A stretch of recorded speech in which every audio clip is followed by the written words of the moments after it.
Hello दोस्तों, स्वागत है आप सभी का आपके पसंदीदा YouTube platform the notebook global academy पे।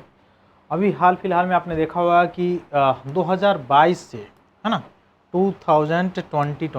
2022 से एक युद्ध चल रहा है पश्चिमी एशिया में। तो अभी हाल फिलहाल में शुरू हुआ है, लेकिन यूरोप में ही युद्ध ये चल रहा है। यूरोप में कहाँ पे चल रहा है? यूक्रेन और रसिया, है ना, यूक्रेन और रसिया। यह आर्टिकल इतना बार आ चुका है कि आप लोग इसकी जानकारी लेते लेते पढ़ते पढ़ते थक चुके होंगे। क्योंकि यह 2022 से शुरू है और 2026 हो गया, 4 वर्ष हो गए। और 4 वर्ष होने के बावजूद भी यह युद्ध नहीं थम रहा। यह आगे बढ़ता जा रहा है, बढ़ता जा रहा है। कारण क्या है? क्या कोई इंटरनेशनल कोई ऐसी एजेंसी नहीं है जो इसको रोक सकती है? क्या सारी की सारी इंटरनेशनल एजेंसीज मर गई हैं, डेथ हो गया है उनका? ऐसी चीज़ नहीं है। चीज़ ये है कि यहाँ पे जो कैमरा के आगे जो दिखाई देता है वो अलग चीज़ है, और कैमरा के पीछे भी एक अलग दुनिया चलती है। तो कैमरा के पीछे जो दुनिया चल रही है उसके कारण यह युद्ध आपको दिखाई दे रहा है, लंबा खींचता हुआ चला जा रहा है। हालांकि यूक्रेन जो कूदा था इस युद्ध में, उसका कारण ये था कि वह नाटो में मतलब शामिल हो जाए, लेकिन नाटो ने उसको अभी तक शामिल नहीं किया। उसके बाद तक आने वाले जो सदस्य हैं, जैसे 31वां मेंबर, 32वां मेंबर, जैसे स्वीडन हो गया, फिनलैंड हो गया, उनको शामिल कर लिया, लेकिन यूक्रेन को शामिल नहीं किया, है ना। और यही वेस्ट है, यही पश्चिम है, यही यूरोप है जो उसके कंधे पे रख के बंदूक चला रहा है। ये बात तो साफ है, स्पष्ट है। और रही बात अमेरिका की, तो अमेरिका के बारे में सबको पता है कि कितना दूध का धुला हुआ है। यह खुद राष्ट्रपति बनने से पहले डोनाल्ड ट्रंप जब आया था तो क्या कहा था भाई, कि हम अगर राष्ट्रपति बन जाएंगे तो तुरंत ही युद्ध हम पहले रुकवा देंगे, समझौता करा देंगे। और समझौता का प्रयास इसने ऐसा नहीं कि नहीं किया, बहुत बड़े लेवल पे किया। बहुत बड़े लेवल पे कैसे किया?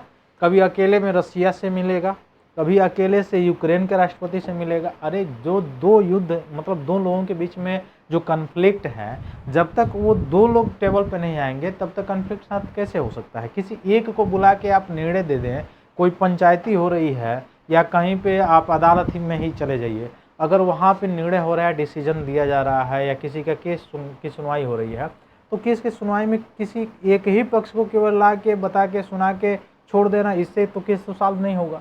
केस सॉल्व करने के लिए अगर करना ही है, या केस सॉल्व करके बिल्कुल उसको समाप्ति करना है, तो कम से कम दोनों पक्षों का तो होना जरूरी है। वो अलग बात है कि किस मुद्दे पे उनका मतभेद है, किस मुद्दे पे वो आपस में नहीं मिल पा रहा है, वो अलग चीज़ है। लेकिन मीटिंग अगर हो रही है, युद्ध समाप्त करवाना ही है, तो दो एक टेबल पर बैठेंगे तभी तो होगा। किसी एक पर अब देखिए, व्हाइट हाउस में बुलाया गया यूक्रेन के राष्ट्रपति जो है उसको, और वहाँ पे उसको बुला के और कैसी प्रताड़ना दी, क्योंकि यूक्रेन के पास एक चीज़ है, यूक्रेन के पास एक चीज़ वो है क्या? रेयर अर्थ जो एलिमेंट्स हैं वो है। और rare earth elements and the world पे सबसे ज़्यादा किसी के पास है तो चाइना के पास है। और यह रेयर अर्थ एलिमेंट के कारण ही चाइना जो है, अमेरिका किसी से नहीं झुकता है। आपने देखा होगा हाल फिलहाल में कि अमेरिका जो है चाइना पर भी क्रॉस टेरिफ लगाया था, लेकिन चाइना ने फिर क्रॉस टेरिफ लगाया। तो जब चाइना क्रॉस टेरिफ लगाया तो चूंकि उनके वहाँ टेक्नोलॉजी, अमेरिका के वहाँ ये सारे टेक्नोलॉजी रेयर अर्थ एलिमेंट से बनते हैं। अब ये रेयर अर्थ जो एलिमेंट हैं उनको मिलेगा नहीं, उनके कच्चे पदार्थ मिलेंगे नहीं, तो बनेंगे कैसे? तो सारे जो पूंजीवादी अर्थव्यवस्था है, सारी पूंजीवादी है, वो सारा का सारा मतलब अंदर ही रह जाएगा।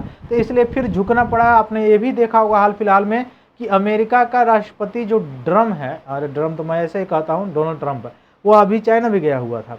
तो उसके पीछे जाने के कारण जो है चाइना जो मजबूत आज हो गया, उसके दो कारण हैं। एक तो ये रसिया को गिराने के चक्कर में चाइना पर ध्यान नहीं दिए लोग।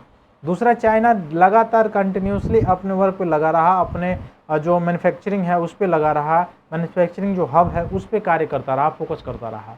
दूसरी चीज़, उसके पास जो रेयर अर्थ एलिमेंट्स है उसके ताकत वह लगाकर वह अपने वहाँ जो टेक्नोलॉजी है उसका विकास किया, उसको एक्सपोर्ट किया। जैसे टॉयज़ देख लीजिए, जैसे इलेक्ट्रॉनिक वस्तुएं देख लीजिए, इलेक्ट्रॉनिक वस्तुएं टॉयज़ जो है वह चाइना का लगभग सभी देशों में, अगर भारत जैसे देश की बात किया जाए तो वहाँ पे तो लगभग 100% के आसपास है। अभी कुछ लोग कहेंगे कि 100% कहाँ है चाइना का, भारत मेड इन इंडिया बनता है। अरे भाई, जो अपने वहाँ मोबाइल मैन्युफैक्चरिंग हो रही है वो भी चाइना का ही है ना, आपने देखा होगा। तो अब चूंकि जितना ज़्यादा मैन्युफैक्चरिंग लेवल है चाइना का, या उसका एक्सपोर्ट है, एक्सपोर्ट ही कोई व्यक्ति क्यों करेगा? प्रोडक्शन जब उसका हो रहा होगा तभी तो करेगा, और प्रोडक्शन होगा, एक्सपोर्ट करेगा, उसकी मांग रहेगी तभी वो करेगा। तो मांग भारत में सबसे ज़्यादा इसलिए है क्योंकि यहाँ पे जनसंख्या ज़्यादा है, और जनसंख्या ज़्यादा होने के बावजूद भी दूसरा कार्य है कि भारत की मैन्युफैक्चरिंग हब उस बड़े लेवल तक नहीं है अभी भी कि वह किसी जैसे चाइना जैसे देश की ही बात किया जाए तो चाइना के मुताबिक वह बराबरी कर सके। अभी बात किया जाए थोड़ा सा खोल के, अभी मतलब डेमोक्रेसी ऐसी हो गई है कि अभी खोल के थोड़ा सा बात किया जाए तो आप देशद्रोही हो जाएंगे।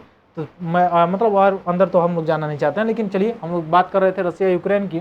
तो रसिया यूक्रेन के बारे में अगर हम लोग बात कर रहे थे तो इसमें रसिया के द्वारा क्या किया गया है, अभी हाल फिलहाल में लगभग 3000 किलोग्राम का बम गिराया गया है। अब इससे हुआ रसिया पे के द्वारा ये जो कार्रवाई की जा रही है वह कहीं न कहीं जो वेस्ट लगा हुआ था या यूक्रेन के साथ मिल के लगा हुआ था कि रसिया को हम बिल्कुल ही तोड़ देंगे, कमज़ोर कर देंगे, कई हिस्सों में विखंडित कर देंगे, वह उनका सपना नहीं पूरा होता हुआ दिखाई दे रहा है।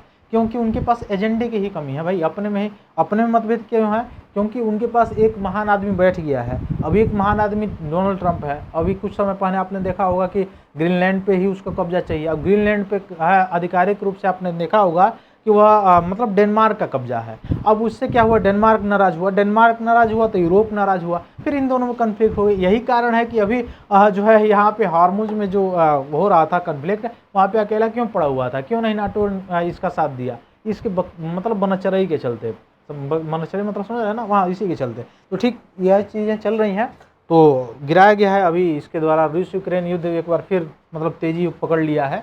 इसमें आपको दिखाई देगा यूक्रेन के जापोरिजिया, आपका क्षेत्र आपको याद रखना है, जापोरिजिया कभी प्रीलिम्स में पूछा जा सकता है।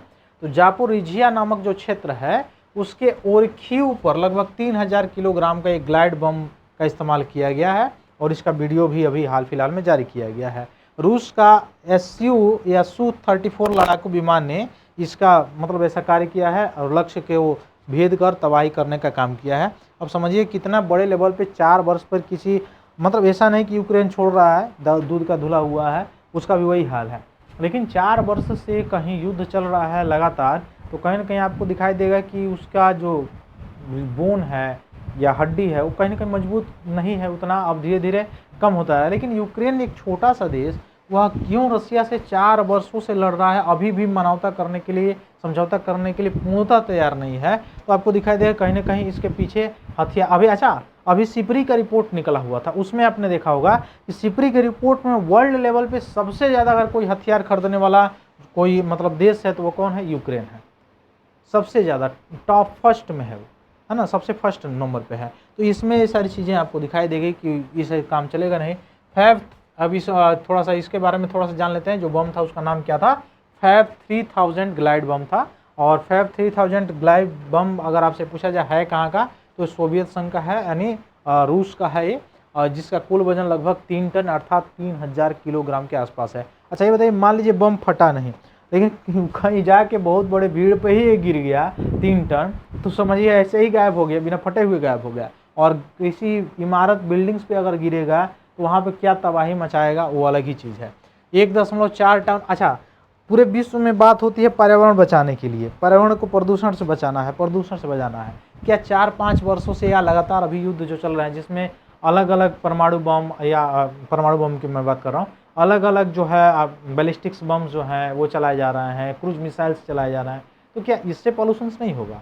ये भी तो जैविक ईंधन है, ये इसमें भी तो जैविक ईंधन प्रयोग किए जाते हैं। तो ये जैविक ईंधनों का प्रयोग इधर से बंद किया जा रहा है और उधर हो रहा है, तो बात तो वही हुआ, है ना। पर्यावरण के लिए कितना आप तत्पर हैं यह साफ साफ दिखाई दे रहा है। वो अलग चीज़ है कि सभी के सभी इंटरनेशनल जितने भी संगठन हैं उनसे एग्जिट हो जाना एक आसान बात है। किसी दूसरे देश पे, किसी अन्य मतलब डेवलपिंग कंट्री है उस पर आरोपित कर देना, उस पर सारे आरोप को टाल देना, वो अलग चीज़ है, लेकिन रियलिटी कुछ उसके अलग है। ठीक है, तो ग्लाइड बम एक ऐसा बम होता है जिसमें इंजन नहीं होता है, यानी लड़ाकू विमान ऊंचाई से छोड़ता है और फोल्डिंग विंग्स खुल जाते हैं, फिर GPS के द्वारा उसको वहाँ पे जहाँ पे छोड़ाना होता है, जहाँ पे मतलब गिराना होता है वहाँ पे गिरा दिया जाता है। हवा फिसलते हुए लक्ष्य तक पहुँचता है। यानी एक पारंपरिक रूप से डम बम और आधुनिक गाइडेड मिसाइल के बीच एक विकल्प जो है वही ग्लाइड बम है ना। तो ये ग्लाइड बम के बारे में मैंने बताया कि क्या है और क्या रणनीति है, क्यों किया गया है, और क्यों किया गया है इसका कोई नया कारण तो है नहीं। अभी आपने देखा होगा कि आजकल कई देश हैं जिसके पास हथियार मौजूद हैं ऐसे, जैसे अमेरिका के पास ZMER JSOW जो है ये है, भारत के पास DRDO का गौरव और गौतम गाइड जो बम है वो है, चाइना के पास LS-6 हो गया, पाकिस्तान के पास H-2 और H-4 ग्लाइड बम हो गया। तो बहुत सारे जो है देश हैं उनके पास है। और अगर ऐसा बाय द वे अगर कुछ चीज़ें बनती हैं, मंडराता है विश्व युद्ध की तरफ या युद्ध की तरफ, तो बहुत बड़े मानव अधिकार का तो हनन होगा ही होगा। बहुत ही बड़े लेवल पे आपको दिखाई देगा जीनोसाइड्स, और बहुत बड़े लेवल पे जो जीव जंतु से लेके पर्यावरण है उस सारी चीज़ों पे इफेक्ट पड़ेगा। तो फिर मिलते हैं हम लोग अपने अगली क्लास में। तब तक के लिए आप सभी को बहुत बहुत धन्यवाद। जय हिंद।